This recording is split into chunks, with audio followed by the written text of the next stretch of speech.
हाँ तो दोस्तों, किम्स के क्वार्टर 2 के नंबर्स आ चुके हैं, तो उसी के बारे में हम इस वीडियो में बात करेंगे और जानेंगे कि आपको किम्स के अंदर इन्वेस्ट करना चाहिए या नहीं। चलिए शुरू करते हैं। तो देखिए, सबसे पहले यहाँ पे जो पिछले क्वार्टर के कंपैरिजन में जो कंपनी के रेवेन्यू के नंबर्स हैं वो 13% से गिरकर 411 करोड़ का यहाँ पे कंपनी का टोटल रेवेन्यू का नंबर इस क्वार्टर में निकल कर आया है। तो देखिए, यहाँ पर अगर आप इस कंपनी के शेयर होल्डर हो तो आपकी एक्सपेक्टेशन ये होनी भी नहीं चाहिए कि इस क्वार्टर में कंपनी का रेवेन्यू ग्रो होगा, क्योंकि देखिए पिछले क्वार्टर में कोविड की सेकंड वेव थी, तो वहाँ पर नॉर्मली अगर देखा जाए तो इतनी बीमारी अगर लोगों को होगी तो वहाँ पे सीरीज सी बात है कि जो डायग्नोस्टिक्स ये जो पूरी जो कंपनीज हैं तो यहाँ पे इनकी डिमांड बढ़ेगी, इनकी जो सर्विसेज हैं उनकी डिमांड बढ़ेगी, और वही हमें होता हुआ नजर आया था। तो देखिए यहाँ पे ये मेरे ख्याल से कोई बैड क्वार्टर ये कंपनी के लिए नहीं है।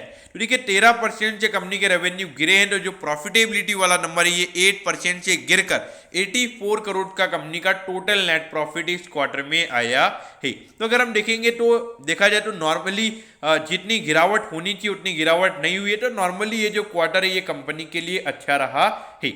अगर हम रेवेन्यू की बात करेंगे तो ये number 0.4% year on year basis, यानी कि पिछले साल के मुकाबले अगर हम कंपेयर करें तो ये नंबर 0.4% से बढ़ा है। तो यहाँ पे रेवेन्यू में कुछ हमें ज़्यादा चेंज देखने को नहीं मिला है, लेकिन जो प्रॉफिटेबिलिटी है वो कंपनी की 6% से गिरी है और 84 करोड़ का कंपनी का टोटल नेट प्रॉफिट का नंबर इस क्वार्टर में आया है। तो अगर हम देखेंगे तो प्रॉफिटेबिलिटी क्वार्टरली बेसिस पर भी गिरी है और ईयर ऑन ईयर बेसिस पर भी कंपनी का नेट प्रॉफिट हमें गिरता हुआ नजर आ रहा है। तो शॉर्ट टर्म में थोड़ा यहाँ पे नेगेटिव इंपैक्ट हमें स्टॉक के प्राइस पे देखने को मिल सकता है। देखिए लगभग 9,000 करोड़ का इस कंपनी का मार्केट कैप है। प्राइस टू अर्निंग रेशियो यहाँ पे नहीं दिखेगा क्योंकि कंपनी अभी 2-3 महीने पहले ही लिस्ट हुई है, लेकिन जो प्राइस टू बुक रेशियो है वो यहाँ पे 10 टाइम्स है। तो लगभग देखा जाए तो इतना कुछ ज्यादा ओवर वैल्यूएशन पे ये स्टॉक अभी ट्रेड नहीं हो रहा है।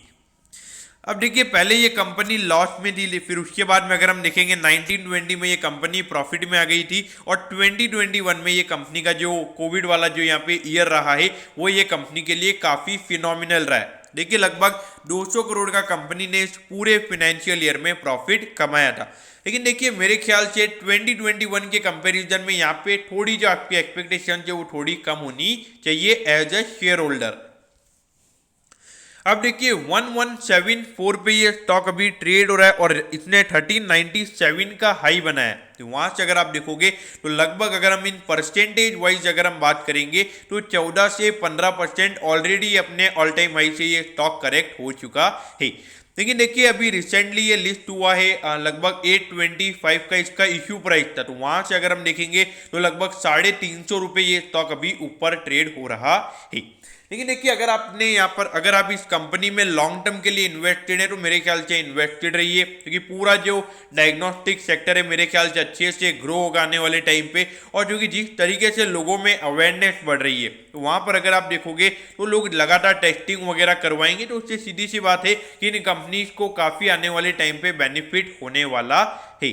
तो उसके अलावा अगर हम शॉर्ट टर्म की बात करेंगे तो शॉर्ट टर्म में थोड़ा सेलिंग प्रेशर हमें स्टॉक में देखने को मिल सकता है, क्योंकि ईयर ऑन ईयर बेसिस पे भी नेट प्रॉफिट का नंबर गिरा है और प्रॉफिट का नंबर क्वार्टरली बेसिस पर भी गिरा है।